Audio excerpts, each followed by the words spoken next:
ये बाप बेटे हर साल बच जाते हैं, इस साल मैं छोड़ूंगा नहीं। हाँ?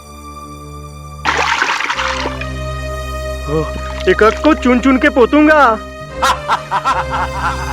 अरे पापा, इस साल तो हम इससे नहीं बच पाएंगे। चलिए गांव छोड़ के भाग चलते हैं। अरे हाँ बेटा चल। हाँ? अरे बेटा, हम लोग ऐसी जगह छुपे हैं, वो यहाँ कभी आ ही नहीं पाएगा। हाँ, अरे यार ये लोग गांव छोड़ के कहाँ भाग गए? सब जगह देख लिए। हाँ? अरे बेटा, वो तो यहाँ भी आ गया। ये लोग तो हर बार बच जाते हैं, पता नहीं कहाँ चले गए। हाँ, तूने रंग वाला बैलून फोड़ दिया।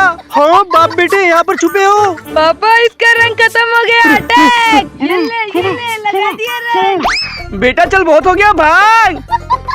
बहुत ही बदमाश बच्चा था, मेरा प्लान मुझे ही भारी पड़ गया।